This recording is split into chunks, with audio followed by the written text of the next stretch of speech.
Wife Restaurant. Papasok na tayo. Ito yung hinahanap namin ng 4 hours dito sa Islamabad. Ikot ng ikot ng ikot. Nahihilo na kami. So, tingnan natin. Pasukin natin sa loob.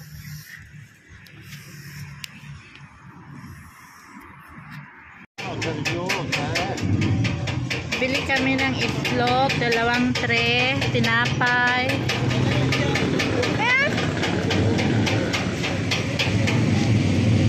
Sami, makulit. Bili kami ng dinner. Pakistan time is 8 o'clock. Bili kami ng chicken wings barbecue. Ang isang dosina is 1,400. Oh. Hanggang bukas na kain na to.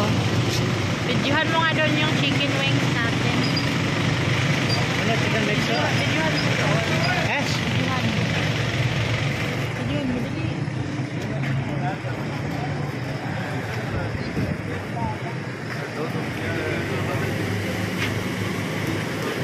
Chicken barbecue para sa anak natin.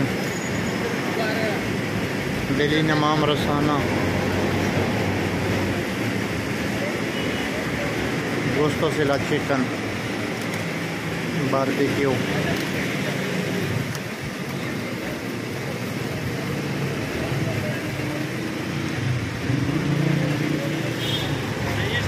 Hintay sila.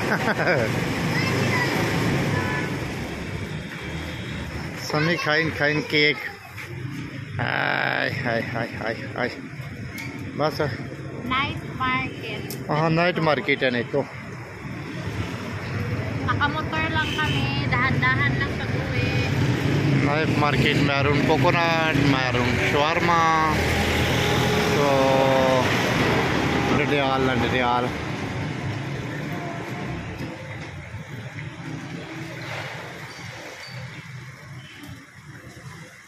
Gamit kami motorcycle.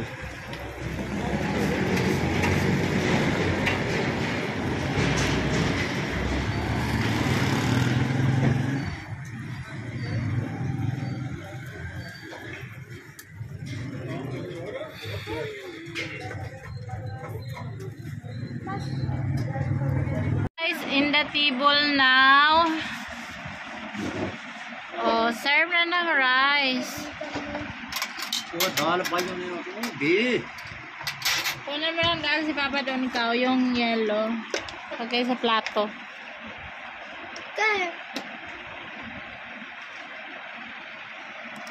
Nanghina ako mga sisi kasi every night ako naglo-low blood pressure. Kaya galing kami din sa doktor, nagpa-check up ako.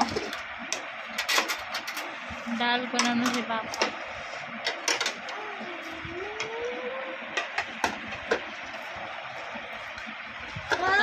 Sabay bili na rin ng ulam hanggang bukas yung ulam namin. Kain po tayo. Nagbigay na rin ako sa kabila. Kain tayo. Kain tayo. Ang laman ng mesa namin puro tubig. O apat na jug na tubig.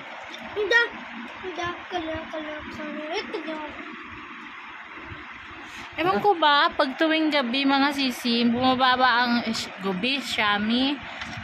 Hapon, bumababa yung dugo ko, nagiging 103/55, ganyan. Sobrang sama sa pakiramdam, grabe. Kaya, dinner is 9 PM na. Thank you. Favorite ni Mayra yung barbecue. Mukha parang si Cordapia. Gutom na? Sabi nung nagbili kami ng barbecue. Bakit late kayo? Late ng kain.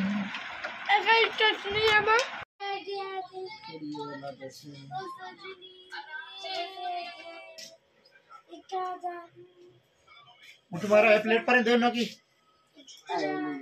जा चाहे सालों पता चलने के लिए आई थी ये दाल मार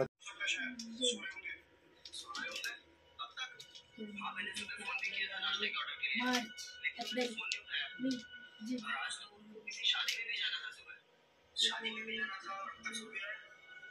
Di ba kayo kakain? Hi, mga people! Meron bang people nanonood o wala na? It just lang. Kumusta mga baby? Kumusta mga ati, kuya, uncle, tita, tito? Mga untawid, mangga.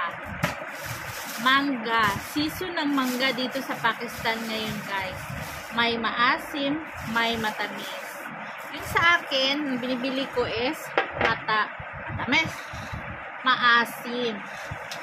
Kila Elias is matamis.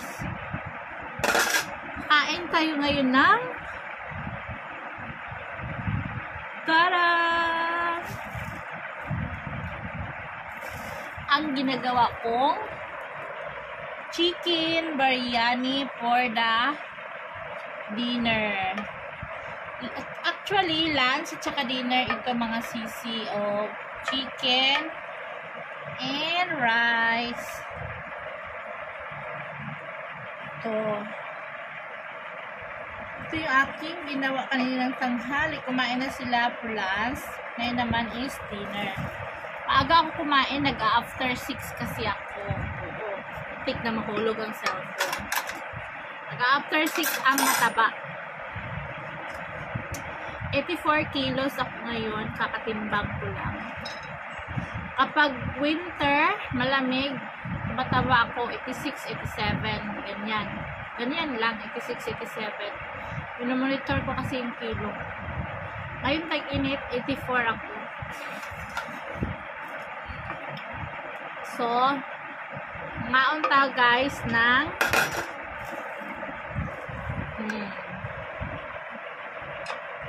rice. Alam nyo ngayon, kumakain ako ngayon 5 o'clock. Pagdating nito ng mga 12 o'clock, gugutomin na naman ako, kakain na naman ako ng unti. Kasi alam nyo yung diabetic person, laging gutom, laging uhaw. Bakit kaya no?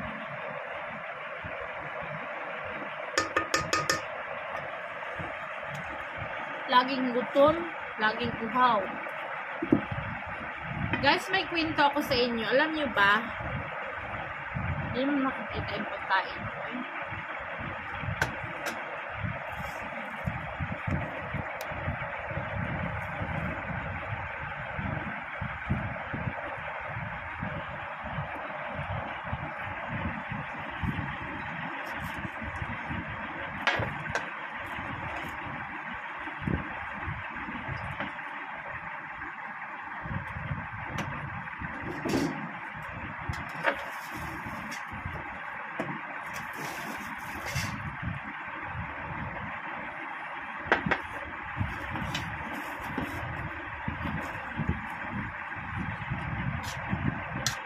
Alam niyo ba? Sobrahan na naman to.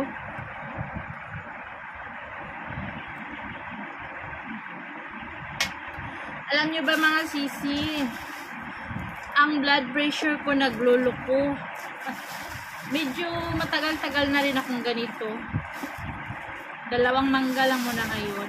Maliliit. Tapos 2 naman mamaya. Ang blood pressure ko is minsan 100/55. Minsan nag-90 ako. Grabe sa ang pakiramdam ko. Para akong ano, hindi ko maintindihan ng aking world. Anemic ba ako or anong tawag? Anemic no, ang tawag no, no? Pagkagaling ko lang sa doktor last night, bumili nga kami ng barbecue noon pa uwi. Gabi kami pumunta kasi parang iba na talaga yung pakiramdam ko. 105. Pagbalik ko sa doktor, mga 2 days, medyo okay na siya. 118, 115, 120, ganyan na siya. Pero nalukat talaga ako doon sa 100/55 yung ano. Ang baba ng over, no?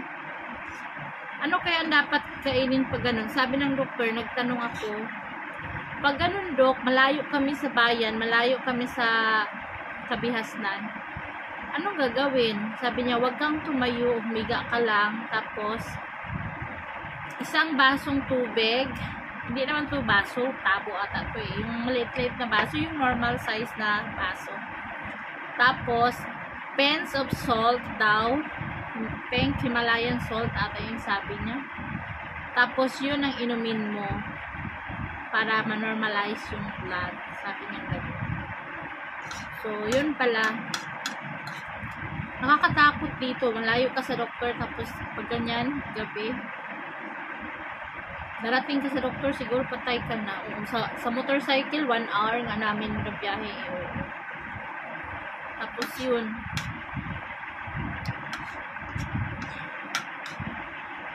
Masama ang aking pakiramdam. Sobra kasing init ngayon. Tapos, alam nyo ba yung pag nagpapawis ako, sobra talagang basang-basa yan dito yung mga damit ko.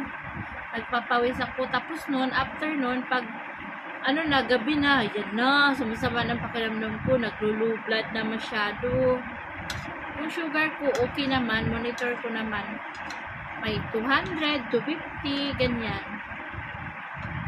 Pag sobrang lamon ko, mga 300, ganyan.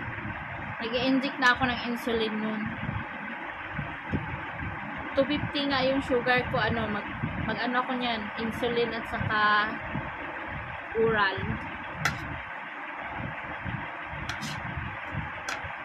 Pag kunti lang kainin, kunti lang sugar. Pag marami din ang sugar. So, yun lang. Alam mo yung ano, how to balance the sugar, di ba? Your body. Minsan talaga, napamukbang ako, nagluluto ako ng masarap na ulam. Yun, marami ang nakakain ko. Pero pag ganito, normal lang ko sa amin dito. Laging niluluto, laging kinakain kasi ito yung pagkain nila lagi. Biryani.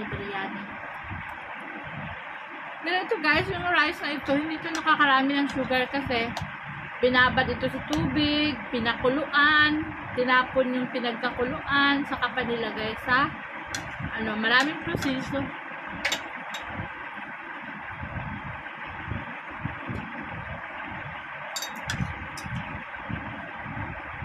Mas masarap pa rin yung atin, di ba? Yung ano, yung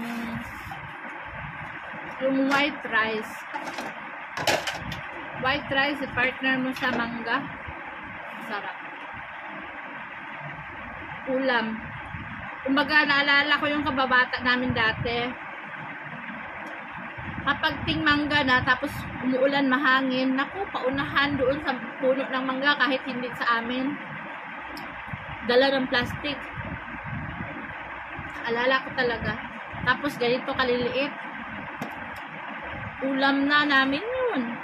Pagdating namin. Salamat kami sa ulan. Kain tayo with chicken and mangga.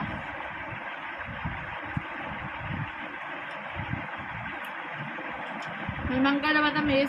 Dito yung malalaki matamis. Parang papaya kalaki. Tamis.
Ngayon medyo okay na ako kasi nga binigyan ako ng gamot.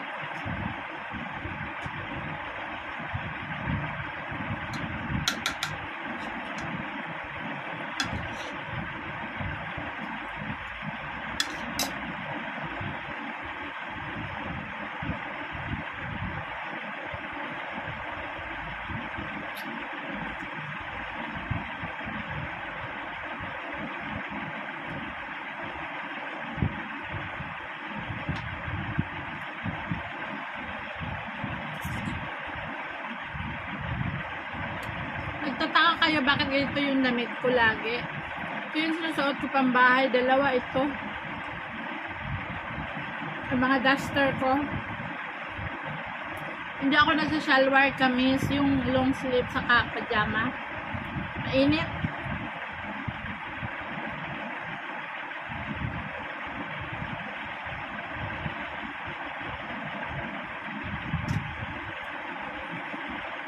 Ano to, pinagpalitan ko. Pag maligo ko, isuot ko yung isa, labahan ito, try naman. Tapos suot.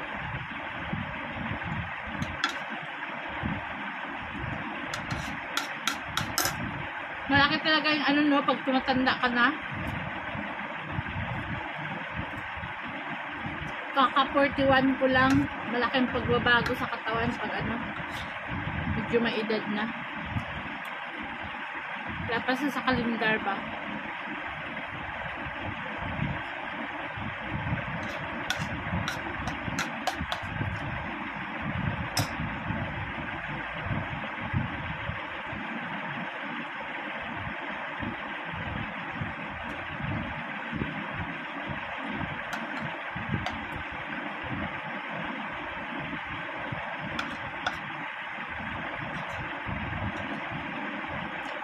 Ako na mag-isa ngayon kasi si Elias saka yung mga bata sa bayan. Sinama ng auntie nila.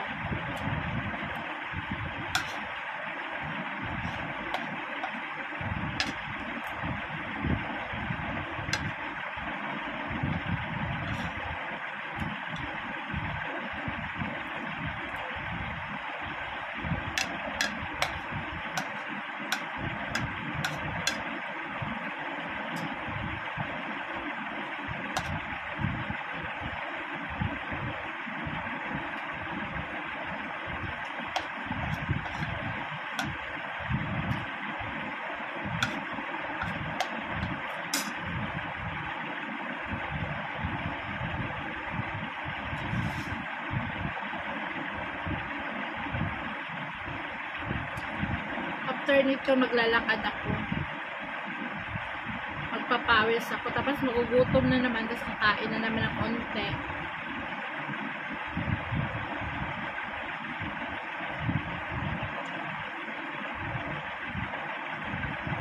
Hello pala sa everyday nagsisend ng message sa words of wisdom, words of strength, words prayer quote.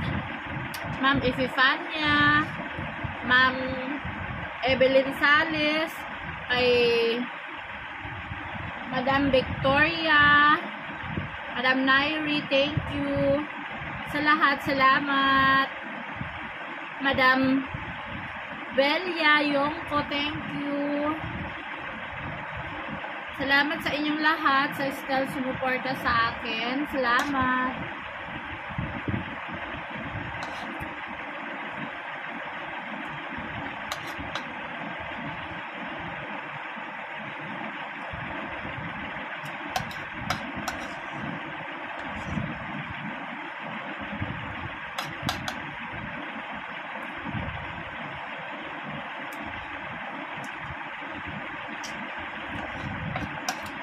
Hindi na ako nagkakape guys kasi wala na akong kape. Perfect din, tag-init. Kapag taglamig, kakape talaga ako, pero ngayon tag-init, hindi mo na ako bumili. Para makatipid.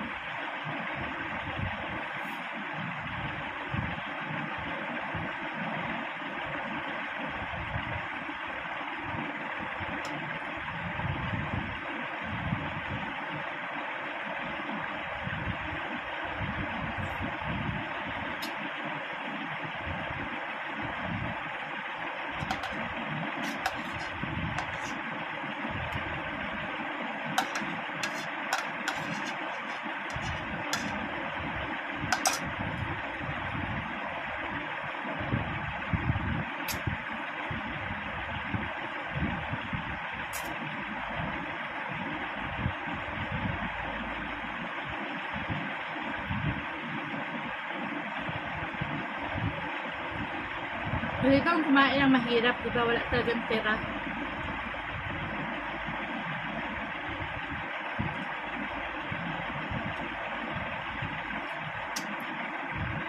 Ang favorite namin ni Myra, nag-aagawan kami sa leeg ng manok.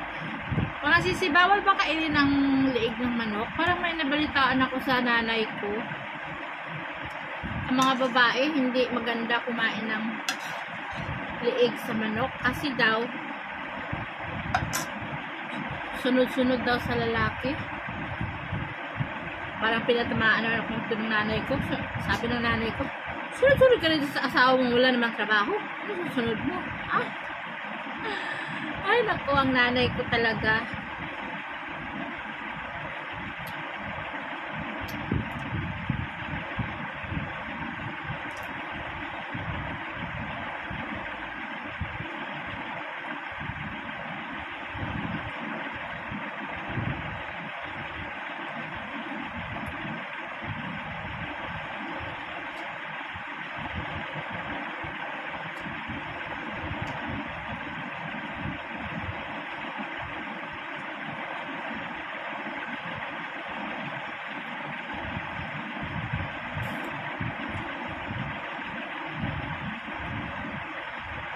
Nanay ko parang si Annabel Rama.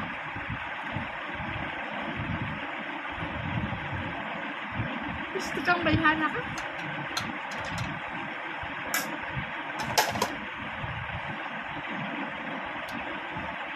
Para machine gun ng bibig.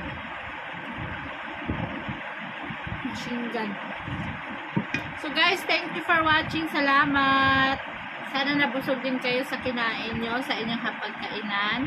Thank you for watching, and hopefully support me and prayer me. Diba? Huwag na nga tayo mag-English. Wala ako sa mood mag-English, diba? Minsan yung English ko tama, minsan yung English ko mali. Pag spelling naman, minsan tama, minsan mali. O diba? Salamat sa nagko-correction. Salamat. O diba? Bye!